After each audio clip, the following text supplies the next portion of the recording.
Hey folks, it's Jim Butler from Hidden Histories of Leicester, bringing you a little extra one in the Sunday rain today, hence the hat to keep myself a little bit drier. Today I want to tell you things about the clock tower that I suspect you never knew. So here I am at the world famous clock tower, well, Leicester famous at least. And so I thought I'd talk you through a bit of the history of the actual site, and I suspect there are some little gems there you never knew. Although we consider the clock tower the centre of Leicester today, actually for much of the town's history, for the best part of 2,000 years, this area has been completely outside of the town. The actual town itself, the Roman town, the medieval town, was all that side of the east gates. We are now outside of the town, so this area wasn't of much interest. But the 5 roads that joined it are of huge interest, which is why this area became so popular. So right here we have, first and foremost, the east gates. So this is the Roman gate right here, stretching across from the entrance of High Cross over here, going across to above Cup. It's where the Roman walled town came straight through, and the eastern gate, eastern entrance into the town stood right here, which is why this is called East Gates. Now the other gates we've got around, Church Gate, Humberston Gate, all those, they're not gates, they are not gateways. They are gatters. Gatters is a Viking term which means road or way to. Hence, Church Gate is actually the way to the church, in this case, St Margaret's Church. Over here we've got Belgrave Gate, the way to Belgrave, Humberston Gate, the way to Humberston, and Gallow Tree Gate, the way to, in medieval times, the gallow tree for the public hangings. So they're not gates in themselves, they are actual gatters. Now there's a hidden, mystery vanished gatter which is no longer on the map. But if you look onto medieval maps, you can see it sounds like a very happy place, and it stood here, sort of between where we've got the High Cross shopping centre here and heading towards Belgrave Gate and the clock tower here. And it was called Goes Well Gate. So I assume everything must have been pretty nice there because everything went well.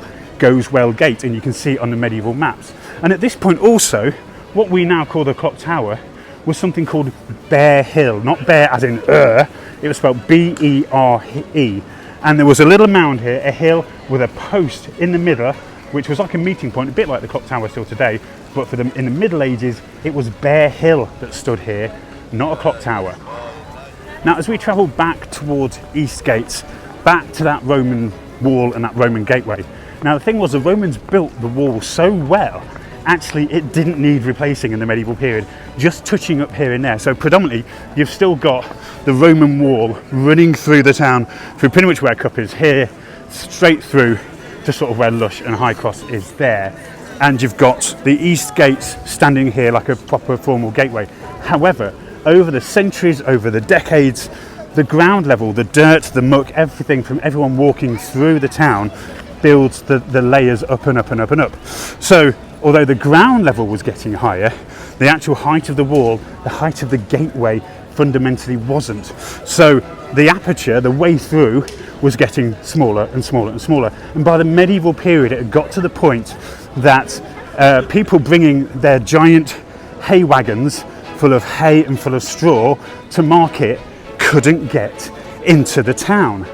So rather than doing it there, they started setting up business outside of the town, and they set up their own place, their own little hay market just outside the town. And that's why we have the hay market there, because nobody thought to build a bigger gate. Now this remained a problem up until the 18th century, and it was said that in 1776 someone remarked it was so bad that a carriageway was so narrow that a foot passenger meeting a carriage went in danger of his life, and it was so low that high loaded wagons or a load of hay etc could not pass under. I'm not cheating, I wrote this panel for the council, so I know what I'm talking about.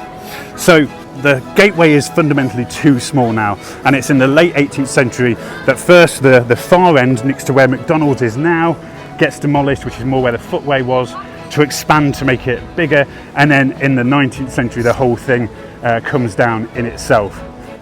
But the 5 gateways, the 5 junctions, the 5 gatters here at Bear Hill were becoming problematic by the 19th century. There were too many horses, too many carts coming into this space and trying to navigate all through these streets at the same time.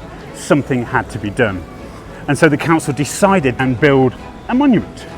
So they built the clock tower as this monument to civic pride. They also put a massive sewer junction at the same time because the town had some of the worst infant mortality rates in the country, so they needed new sewers, so they put a massive sewage junction under there.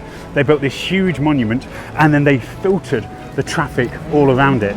And the clock tower, Leicester's clock tower, effectively became the world's very first traffic island. How cool is that?